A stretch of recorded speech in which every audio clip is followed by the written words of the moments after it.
कैसा होता अगर आपको कुछ ऐसी सुपर पावर्स मिल जाती जिससे आप चीजों के आर पार देख पाते, या फिर कुछ ऐसी सुपर पावर्स जिससे आप किसी भी चीज को सिर्फ छू के उसकी सारी जानकारी निकाल पाते। एग्जाम्पल के तौर पर अगर आप किसी कॉइन को छूते तो आप ये जान पाते कि वो कॉइन किसका है, उसने कहाँ इस्तेमाल किया है और उस कॉइन से क्या क्या खरीदा गया है। यहाँ तक कि आप ये भी जान पाते कि उस कॉइन को किसने बनाया था, कब बनाया था और बनाने वाले का नाम क्या था। कितना इंटरेस्टिंग है ना ये सब। मगर मजे की बात तो ये है कि इन सुपर पावर्स को अनलॉक करने के लिए आपको कोई कठोर तपस्या करने की भी जरूरत नहीं है, क्योंकि ये सभी सुपर पावर्स हमारे दिमाग में ही मौजूद है, बस हम उसका इस्तेमाल नहीं करते। और आज के इस वीडियो में मैं आपको कुछ ऐसे ही सुपर पावर्स के बारे में बताऊंगा जो हमारे ही दिमाग में मौजूद है। बाय द वे, आप जिस चैनल पे आ टपके हैं उसका नाम है लिमिटलेस वर्ल्ड, और आधा अधूरा ज्ञान सबसे हानिकारक होता है, इसलिए वीडियो को लास्ट तक जरूर देखिएगा।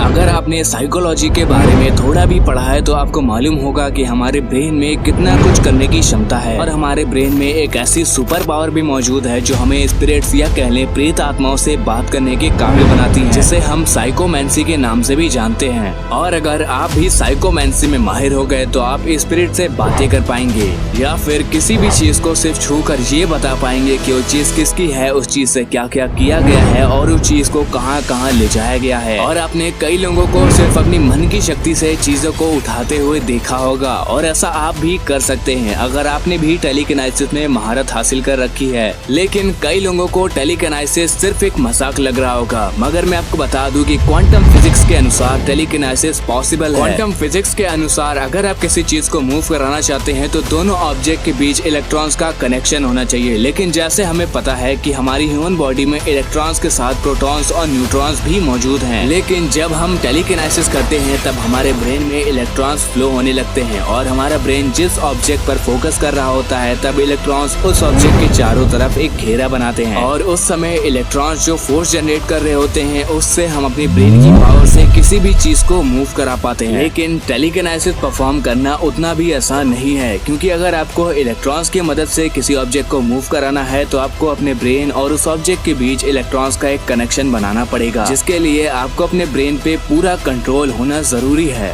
और अगर आप चीजों के आर पार देखने की सुपर पावर को हासिल करना चाहते हैं तो अपनी फिंगर को अपनी आंखों के सामने लाकर उस पे फोकस करिए, जिससे आपको अपनी फिंगर के अलावा सब कुछ धुंधला नजर आने लगेगा। और अब अपनी नजरें अपने फिंगर से हटाकर पीछे मौजूद किसी चीज पर फोकस करिए, जिससे आपको अपनी फिंगर पूरी धुंधली नजर आने लगेगी। अब जरा अपनी फिंगर को मूव करके देखिए, आपको ऐसा एहसास होगा कि आप अपनी फिंगर के आर पार देख पा रहे हैं, और इसी को हम बाइनोकुलर विजन या अनकॉन्शियस सेलेक्टिव विजन कहते हैं, जिसमें हमारा ब्रेन सिर्फ एक ऑब्जेक्ट पर फोकस करके बाकी सभी चीजों को इग्नोर करता है। और इसका सबसे बड़ा एग्जांपल है हमारी नाक। शायद ही आपको पता होगा कि हमारी नाक हमेशा हमारे फील्ड ऑफ विजन के एरिया में रहती है, लेकिन हमारा ब्रेन इसे बाइनोकुलर विजन की मदद से इग्नोर कर रहा होता है, जिससे हमें ऐसा लगता है कि हमारी नाक हमारी आंखों के सामने है ही नहीं, लेकिन असल में वो हमेशा हमारी आंखों के सामने रहती है। और ऐसा ही कुछ होता है राइनोस के साथ भी। राइनोस के हॉर्न भी हमेशा उनकी आंखों के सामने होते हैं, लेकिन उनका ब्रेन भी इसी प्रोसेस से उनकी हॉर्न को इग्नोर करता है। और हमारा ब्रेन इतना ज्यादा पावरफुल है कि आप इसे जो इंस्ट्रक्शन पास करेंगे वो वही करेगा। जैसे अगर आप किसी इंसान को हिप्नोटाइज करके उसे पानी देंगे और ये कहेंगे कि ये कॉफी है, तो उसे उस पानी में भी कॉफी का टेस्ट और टेम्परेचर महसूस होगा। यहाँ तक कि अगर आप किसी हिप्नोटाइज पर्सन से ये कहेंगे कि तुम उस कार को उठा सकते हो, तो उस कार को भी उठा लेगा, क्योंकि हमें जैसा पता है कि हमारे ब्रेन के दो पार्ट्स होते हैं, कॉन्शियस माइंड और सबकॉन्शियस माइंड। और जब हम अपने ब्रेन को कुछ इंस्ट्रक्शंस देते हैं तो वो हमारे कॉन्शियस माइंड में जाता है, लेकिन हिप्नोटाइज होने के बाद वो इंस्ट्रक्शन हमारे सबकॉन्शियस माइंड में जाने लगते हैं, जिससे हमारा कॉन्शियस माइंड पूरी तरह से ब्लॉक हो जाता है और सबकॉन्शियस माइंड कुछ सोच ही नहीं पाता, और उस समय वो वही करता है जो हम उसे इंस्ट्रक्शंस देते हैं। और अगर आप अपने ब्रेन के बारे में और भी कुछ जानना चाहते हैं तो इस वीडियो को जरूर से चेक करें, हो सकता है आपके काम आ जाए। तब तक take care and bye bye.